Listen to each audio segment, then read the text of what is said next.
ہوا تھا تو یہاں سب کچھ مل جائے تو زوال ہے، چند سال گزرنے کے بعد زوال ہے۔ تو اب اللہ کہہ رہا میں تمہیں ایک اس سے اعلیٰ چیز بتاؤں، انبئکم بخیر من ذالکم، کیا ہے؟ للذین اتقوا عند ربہم جنات تجری من تحتها الانہار خالدین فیہا وازواج مطہرہ ورضوان من اللہ واللہ بصیر بالعباد، کہ اگر مجھ سے دوستی لگا لو نا، تقویٰ کیا ہے؟ اللہ سے دوستی لگانا۔ اور تقویٰ کوئی ایسی آسمانی مخلوق نہیں ہے یا ایسی کوئی مشکل صفت نہیں ہے جو پیدا عام سے عام مسلمان تقوی والا ہو سکتا۔ آگے آئیں گی، میں وہ بتا رہا ہوں، بلکہ پہلے وہ بتا دیتا ہوں کون ہے تقوی والے۔ اللہ جو یہ کہتے ہیں اللہ ہم تیرے اوپر ایمان لائے، یا اللہ ہمارے گناہ معاف فرما، ہمیں جہنم سے نجات عطا فرما۔ اور تقوی والے کون ہوتے ہیں؟ جو صبر کرتے ہیں، جو سچ بولتے ہیں، جو عبادت کرتے ہیں، جو خرچ کرتے ہیں اور جو تہجد پڑھتے ہیں۔ لو یہ 4-5 باتیں ہیں، یہ کر لو تو آپ تقوی والے ہو۔ تو اس پر ملنے والا کیا ہے؟ جنات تجری من تحتها الانہار۔ انسان جب سے پیدا ہوا ہے اور جب سے پروان چڑھ رہا ہے اور نسل در نسل آئیڈیل لائف کی تلاش میں، 18ویں صدی میں جب سائنس نے ایک دم آنکھیں کھولی اور انسان نے کائناتی علم دریافت کیے، تو ایک شور اٹھا کہ اب خدا کوئی نہیں ہے، اللہ کوئی نہیں ہے، یہ سارا سسٹمیٹک سسٹم ہے۔ تو ہم نے مادی طاقتوں کا راستہ دیکھ لیا ہے، ہمیں کسی خدائی جنت کی ضرورت نہیں، ہم دنیا کو جنت بنا دیں گے۔ یہ 18ویں صدی میں بہت انکار، اللہ کے انکار کی بہت ہوا چلی۔ پھر انسانی علم خود یہاں تک پہنچا کہ نہیں، اللہ کے انکار کے بغیر کائنات کا کوئی نہ سر ہے نہ پیر ہے، نہ توجیہ ہو سکتی ہے، نہ کوئی اس کے کسی سوال کا جواب ہو سکتا ہے، لہذا ایک خالق ضرور ہے جس نے اس کائنات کو پیدا کیا ہے۔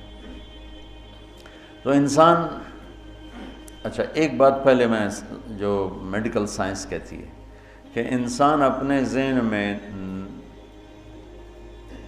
کبھی بھی ناممکن کی تمنا نہیں کر سکتا۔ آپ کو کسی ان پڑھ سے ان پڑھ، ایک چھوٹی سی مثال، کدی 2 تے 2 5 ہو جان، کسی کو یہ تمنا کرتے دیکھا کدی 2 تے 2 5 ہو جان۔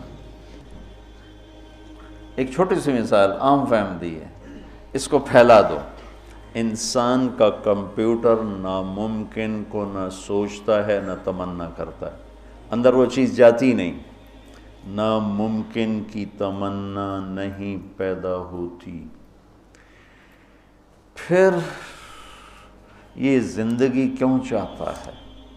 یہ کیوں چاہتا ہے موت نہ آئے، موت نہ آئے، موت نہ آئے؟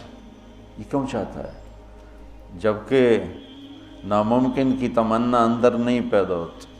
یہ مستقل صحت کیوں مانگتا ہے، لمبی عمر کیوں مانگتا ہے، ہر وقت کی جوانی کیوں مانگتا ہے، ہر وقت کی خوشی کیوں مانگتا ہے، جبکہ یہ ساری چیزیں ناممکن ہیں۔ اس جہان میں ہر وقت کوئی خوش نہیں رہ سکتا، ہر وقت کوئی صحت مند نہیں رہ سکتا، مستقل کوئی زندہ نہیں رہ سکتا۔ پھر یہ ساری خواہشیں جو ابھرتی ہیں یہ بھی بتلاتی ہیں کہ کوئی جہان ایسا چھپا ہوا ہے جہاں زندگی ہے، موت نہیں، آئیڈیل لائف ہے اور کوئی دکھڑا نہیں۔ یہ خود، یعنی میں آپ کو سائنس کے لحاظ سے بات بتا رہا ہوں، اس کی ہمیں ضرورت کوئی نہیں، لیکن ابراہیم علیہ السلام نے کہا تھا وَلَٰكِن لِيَطْمَئِنَّ قَلْبِي، کہ دل کے اطمینان کے لیے یہ بھی ایک دلیل ہے عقلی اور سائنسی کہ انسان ناممکن نہیں سوچتا۔ تو پھر کیوں سوچتا ہے جوان رہوں، خوشیاں دیکھوں، غم نہ دیکھوں، موت نہ دیکھوں، عالی شان گھر ہو، عالی شان سواری ہو؟ یہ کیوں دیکھتا ہے کہ ایک جہان موجود ہے جہاں یہ عالی شان زندگی موجود ہے۔ وہ کہاں ہے؟ عند ربہم، وہ اللہ کے پاس۔ جنت کہاں ہے؟ 7ویں آسمان اس کی بیس ہے، 7واں آسمان، اور 7ویں آسمان سے بنتی ہے اور یوں اوپر جاتی ہے۔ تو ایسا نہیں کہ وہ بلڈنگ اوپر جاتے جاتے جاتے عرش سے مل گئی، وہ بیچ میں سپیسز ہیں، یہ ایک جنت ہے، پھر ایک یہ ہے، ایک یہ ہے، ایک یہ ہے، ایک یہ ہے۔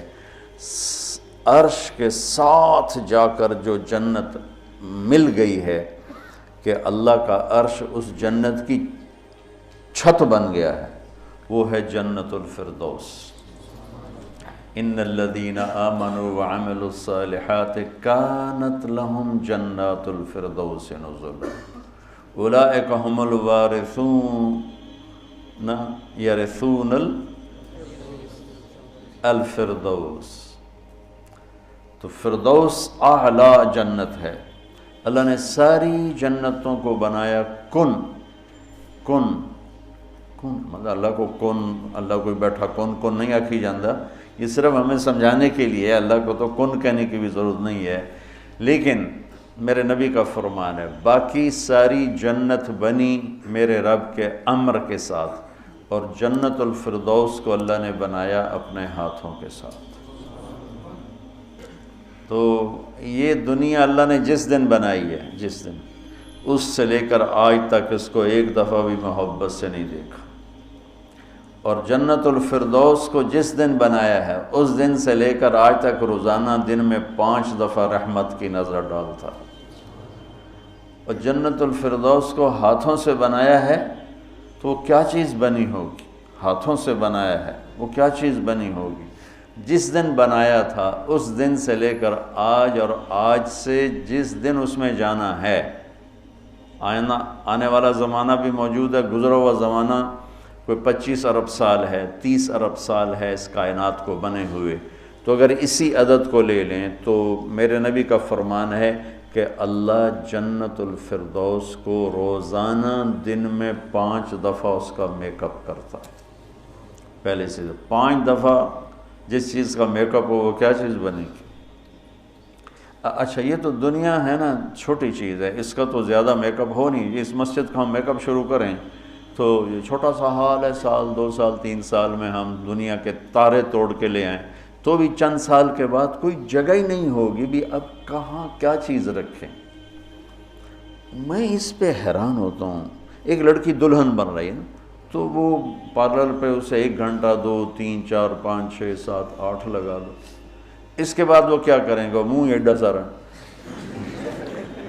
تو اب اس کے اوپر پورا ڈبہ تو نہیں ڈال دیں گے پاؤڈر کا، یا ساری سرخی اس کے منہ پہ مل دیں گے، تو وہ تو بھوتنی بن جائے گی بجائے دلہن میں۔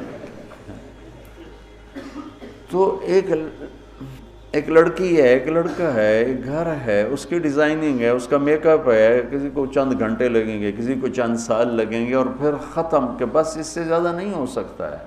لیکن میں جب بھی سوچتا ہوں میں گم ہو جاتا ہوں، حیرت میں گم ہو جاتا ہوں کہ اللہ نے جنت الفردوس کی ہر چیز، تم نوجوان بیٹھو، حور ہی کہہ دیتا ہوں، جنت کی حور کو اللہ نے پیدا کیا امر کن، باقی جنتیں، اور جنت الفردوس کی حور کو پیدا کیا اپنے ہاتھوں سے پیدا کیا۔ تو کن اور حادثے کا کتنا فرق ہے۔ پھر جس دن پیدا کیا تھا اس دن سے لے کر آج کتنے سال ہو چکے ہیں؟ 30 ارب سال سے روزانہ پہلے سے 5 گنا زیادہ اللہ اسے خوبصورت کر دیتا۔ تو کیا کرتا ہے؟ اور اس کے اندر میک اپ کو قبول کرنے کی کتنی کیپیسٹی ہے، کتنی طاقت ہے کہ وہ روزانہ پہلے سے 5 گنا زیادہ خوبصورت ہوئی جا رہی ہے۔ اس کی ایک چارپائی لے لو، ایک کرسی لے لو، ایک پتا لے لو، ایک تنکا لے لو، ایک مور لے لو، ایک کبوتر لے لو، ایک پانی کا دریا لے لو، شراب کا جام لے لو، سراہی لے لو، بستر لے لو، پردہ لے لو، پلنگ لے لو، گھوڑا لے لو، کوئی چیز جنت کی لے لو، ہرن لے لو، مور لے لو، کوئی چیز، ہر چیز کو اللہ پہلے سے 5 گنا زیادہ حسین، آج 5 دفعہ مکمل ہو گیا، کل آئے گا پھر 5 دفعہ پہلے سے زیادہ حسین۔ 30 ارب سال سے جس چیز کا میک اپ ہو رہا ہو، اور آئندہ زمانوں میں بھی اس کا ہونا ہی ہے، اور میک اپ کرنے والا بھی اللہ ہو تو وہ کیا چیز بنی ہوئی، کیا چیز ہو؟ اور دنیا کو جنت بنا بھی لو تو موت کا کیا کرو؟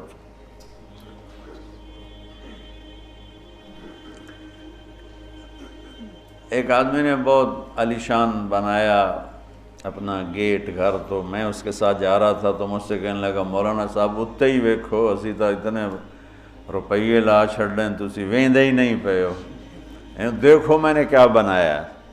تو مجھ سے کہنے لگا مولانا صاحب اتنا ویکھو تو میں کتنے پیسے لائیں تے کی بنا دیتا ہے۔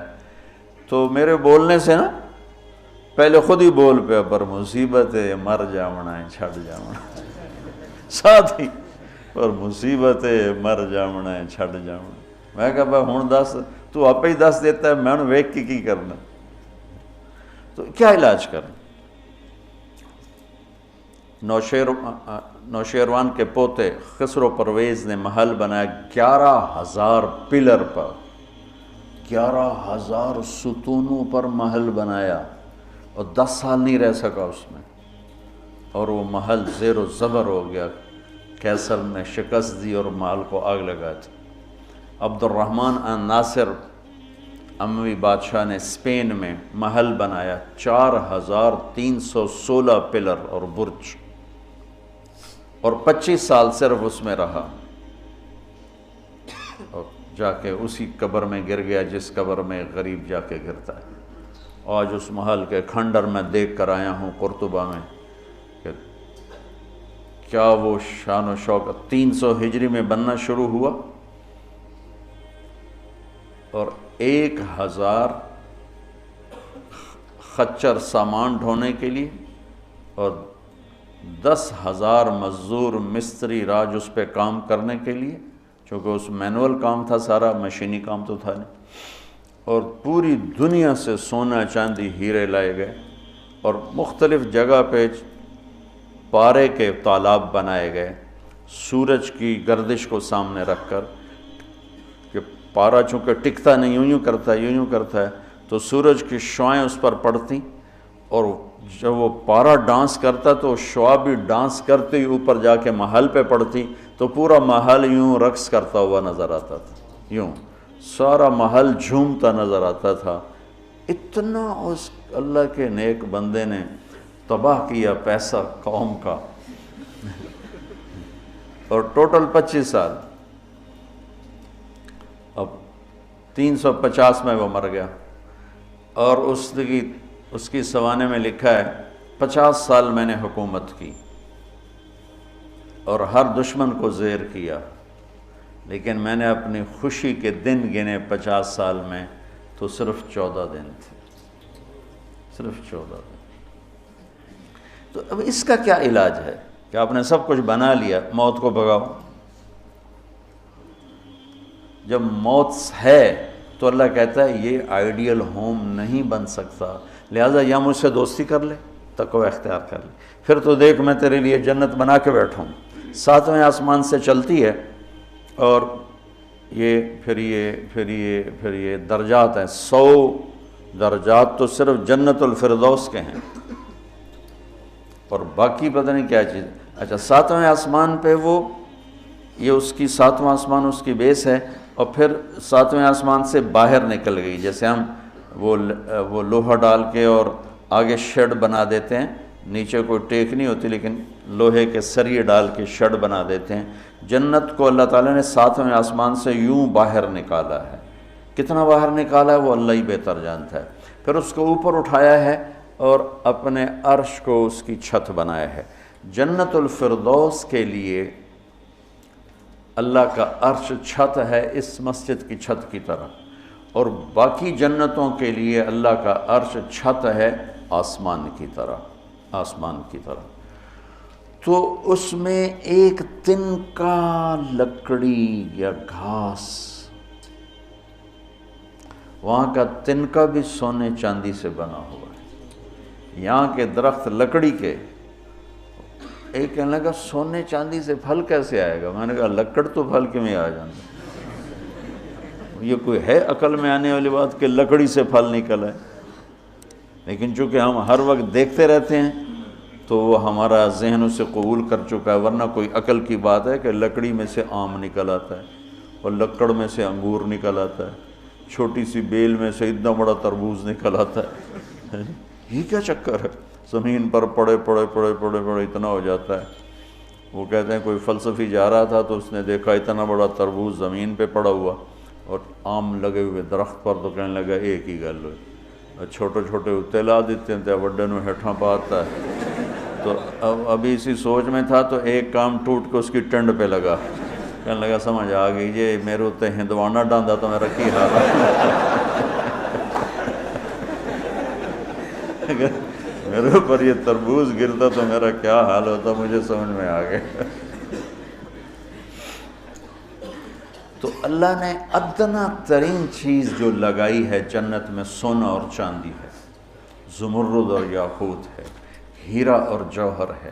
اور میں نے ملکہ برطانیہ کے محل میں دیکھا, اس کے تاج میں, ان کے محل میں عجائب گھر بنا ہوا تو ان کے تاج میں لگا ہوا تھا کوہ نور.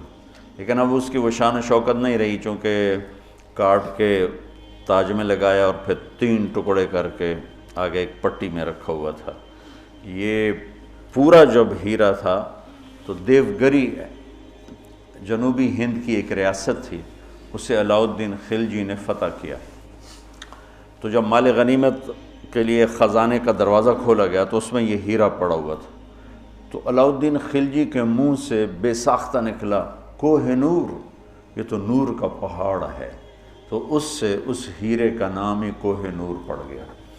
تو پھر جب انگریزوں نے فتح کیا ہندوستان کو تو پھر ملکہ برطانیہ کے لیے اسے جہاز کے ذریعے سے وہاں لندن پہنچا دیا گیا.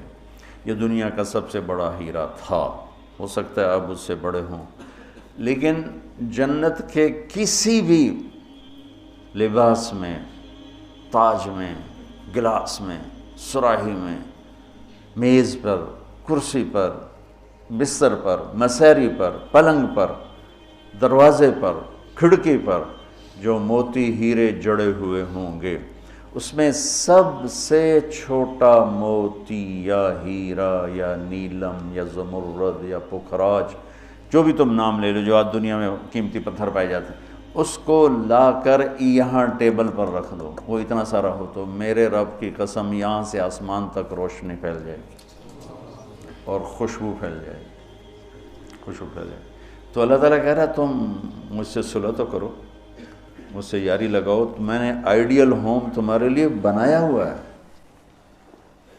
ایک نوجوان کہنے لگا اللہ حوروں کا لالچ کیوں دیتا ہے؟ میں نے کہا زنا سے روکنے کے لیے, کیونکہ لوگ شادی کر کے بھی زنا نہیں چھوڑتے ہیں, اور اللہ معاشرے کو پاک دامن دیکھنا چاہتا ہے. جس معاشرے میں زنا پھیل جاتا ہے وہ معاشرہ برباد ہو جاتا ہے. تو اللہ چاہتا ہے کہ ہر مرد عورت پاک دامن زندگی گزارے, اس لیے نے نکاح کا راستہ رکھا, اور پھر مرد کی شہوت کو روکنے کے لیے وعدہ کیا تو یہاں صبر کر, حلال کام کر, تو آجا میرے پاس, میں نے تیرے لیے تیری اس خواہش کا سامان تیار کر کے رکھا ہوا ہے.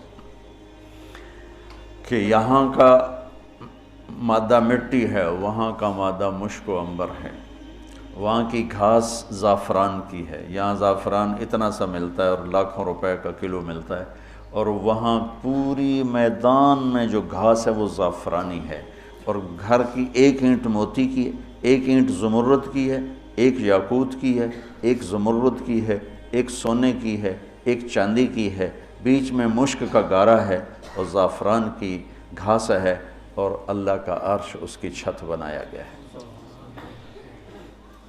اور وہ اندر بیٹھو تو باہر نظر آتا ہے, باہر بیٹھو تو اندر نظر آتا ہے. میں نے جو ایک دفعہ جنت کا محل دیکھا خواب میں, تو یہ اس کی میں نے صفت جو پڑی تھی وہ میں نے آنکھوں سے دیکھی کہ میں اس کے اندر چل رہا تھا, مجھے باہر بھی نظر آ رہا تھا اور اوپر بھی نظر آ رہا تھا اور دائیں بائیں بھی نظر آ رہا تھا, حالانکہ میں ایک گیلری میں چل رہا تھا, اور اس کا جو فرش تھا مجھے لگتا تھا ہر فرش کی ٹائل کے نیچے سورج نکلا ہوا ہے, اس طرح اس میں سے روشنیاں نکل رہی تھیں, روشنیاں نکل رہی تھیں.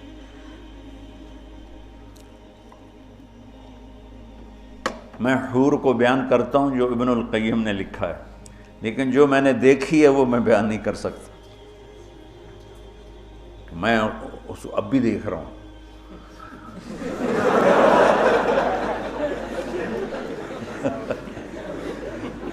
میرے رب کی قسم میں کیسے بتاؤں کہ وہ کیا حسن، کیسے بتاؤں؟ یقین مانو میں کتنا جنت کو بولتا ہوں، اور میں جنت کے حوروں کو بولتا ہوں جو لکھا ہوا ہے، لیکن جو اللہ نے مجھے دکھایا وہ میرے پاس نہ لفظ ہے، اس کی مسکراہٹ ہوئے اگر وہ دنیا میں ہوتی تو میں تو ویسے مری فوت ہی ہو جاتا۔ اس لیے میرے نبی کا فرمان ہے کہ لولا ان اللہ قضا لأہل الجنت الا يموتوا لماتوا من حسنها وجمالها، اللہ نے جنت کی لڑکی کو ایسا حسن و جمال دیا ہے، اگر موت مرنا گئی ہوتی تو اس کو دیکھ کے آنکھیں برداشت نہ کرتی، کلیجے پھٹ جاتے، مر جاتے۔ تو یہاں کی عورتوں کے لیے بھی بشارت ہے کہ ایمان والی نیک صالح پاک دامن عورت جنت کی اس حور سے 70,000 گنا زیادہ خوبصورت ہوگی۔ 70,000 گنا کا مطلب ہوتا ہے لا محدود۔ ایک دفعہ حضرت ام سلمہ نے پوچھا یا رسول اللہ، نساء الدنیا افضل ام نساء الجنہ؟ دنیا کی عورتیں افضل ہیں یا جنت کی عورتیں؟ آپ نے فرمایا بل نساء الدنیا۔ ام سلمہ دنیا کی عورت؟ تو انہوں نے کہا یا رسول اللہ وہ کیسے؟ یعنی ہم تو مٹی سے بنی ہیں اور گندگیوں میں بھری ہیں، اور وہ تو مشک عنبر زعفران کافور سے بنی ہیں، پاک پاکیزہ ہیں۔ تو آپ نے فرمایا ام سلمہ بصلاتہن وصیامہن وعبادتہن للہ عز وجل۔ ام سلمہ یہ ان دنیا کی عورت نماز پڑھتی ہے، روزہ رکھتی ہے، اللہ کی بندگی کرتی ہے، اس وجہ سے البس اللہ وجوہہن النور، اللہ ان کے چہروں پہ اپنا نور ڈالے گا، وَأَجْسَادَهُنَّ الْحَرِيرُ، اور ان کے جسم کو ریشمی لباس سے سجائے گا، وَأَمْشَاطُهُنَّ الذَّهَبُ، اور ان کی کنگھیاں سونے کی بنائے گا، وَمَجَامِرُهُنَّ الْأُلُوفُ، یہ میں نہیں دکھاتا یہ جو عود ہے الوف، یہ پڑھن ایسا میں بیچارہ ماٹھا عود ہے، وہ تو جنت کا عود ہوگا، مجامر۔ کوئی دینا کوئی چیز پکڑنے کے لیے، یہ ٹیشو پیپر دے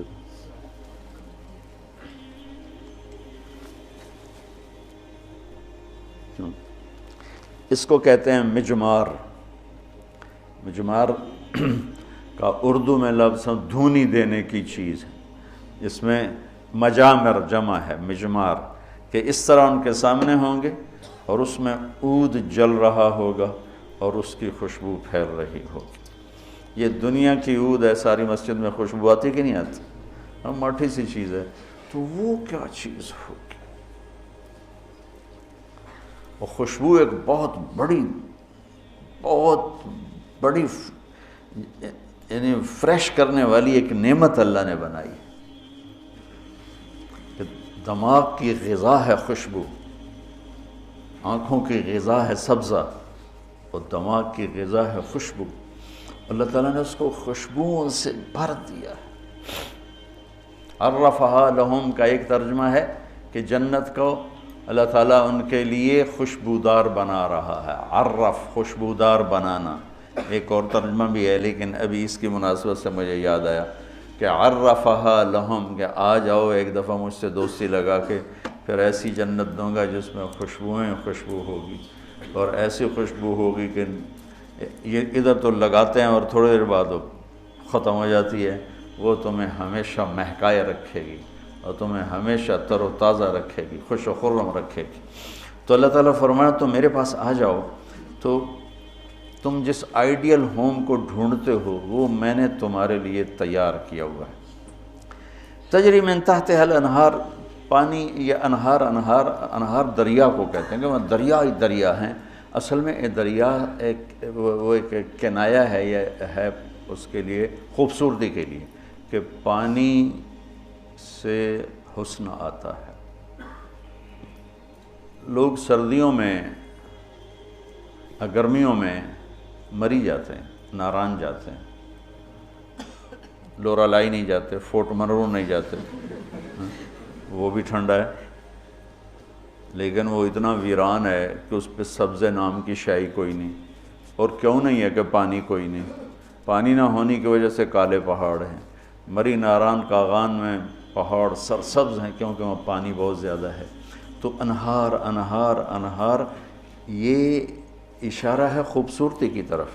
اور انہار دریا سے حدیث ایک یاد آ گئی، وصف الجنہ فی وصف الجنہ، یہ ایک مسقطی عالم کی لکھی ہوئی کتاب تھی، مجھے اچانک یاد آ گئی کہ وہ دریا میں ان کے بحری جہاز چلیں گے، ایک ایک جہاز اتنا بڑا ہوگا کہ پوری دنیا اس کے مقابلے میں حقیر ہوگی۔ دنیا پوری 24,000 کلومیٹر کی دنیا اس جہاز کے سامنے حقیر ہوگی۔ تو جب وہ اس جہاز پہ چڑھیں گے سیر کرنے کے لیے، تو وہاں ان کے لیے الگ بیویاں ان جہازوں میں ہوں گی، اور ان کو مچھلیاں گھیر لیں گی چاروں طرف سے۔ تو ان کو سلام کر کے کہیں گی، اللہ کے دوست مجھے کھاؤ گے؟ وہ کہے گا کھاؤں گا۔ تو وہ پوچھے گی مچھلی، کباب کھاؤ گے سالن کھاؤ گے؟ تو وہ کہے گا اتے تو آؤ اندر ہی گلاں کیتی جان۔ تو پھر وہ چھلانگ لگا کے اوپر آ جائے گی۔ تو موت تو ہے نہیں، تو وہ کہے گا کباب کھلاؤ، تو وہ یوں کرے گی، تو ایک کندھے سے کباب نکل کے سامنے آنا شروع ہو جائے، کہے گا سالن دے، تو یوں کرے گی۔ تو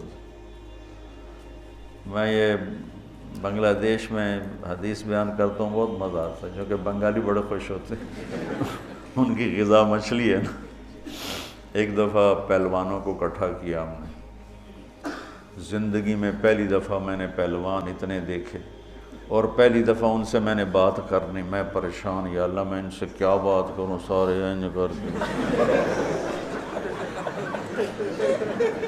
اڈی اڈی کنی، اڈے اڈے سر تے کان کسی دا اینج کسی دا اینج کسی دا اینج، تو اینج کر کے پے ہوئے، یا اللہ میں انہاں بلائی نو کی گل کراں، انہاں دی کھوپڑیاں کتھوں گل جاؤں۔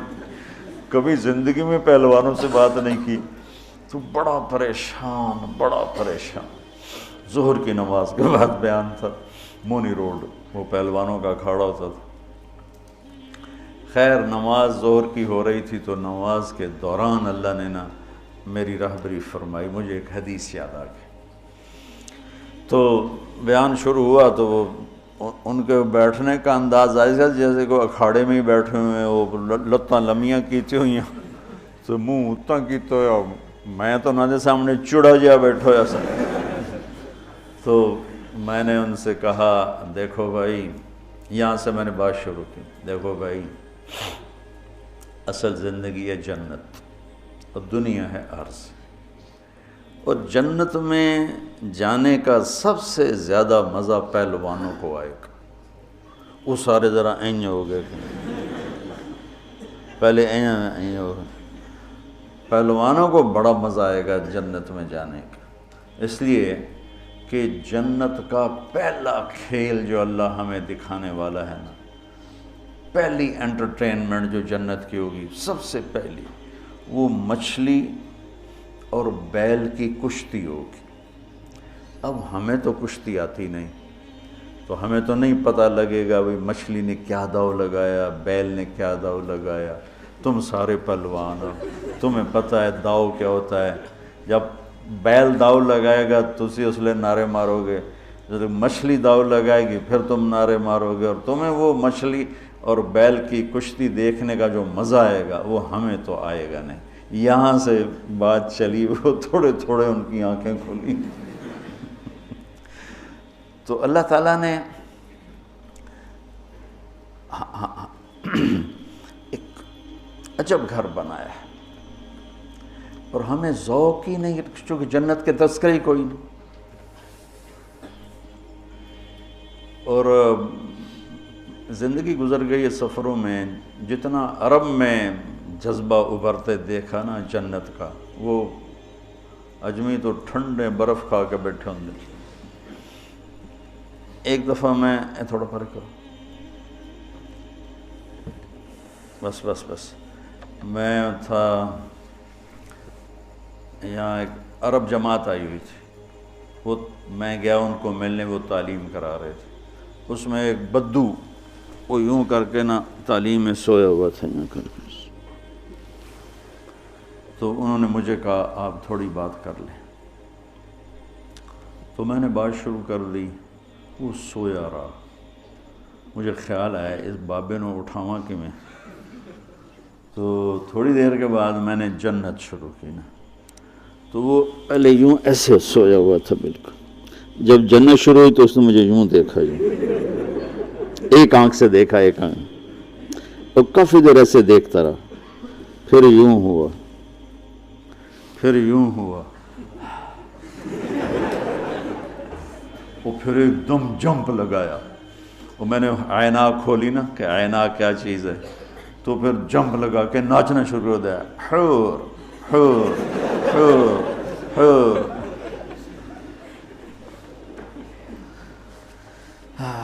تو میرا رب کہتا ہے دوستی لگا لے، گھر تیار ہے، یہاں سونے چاندی کا گھر بھی چھوڑ کے ہی تو جاؤ گے نا،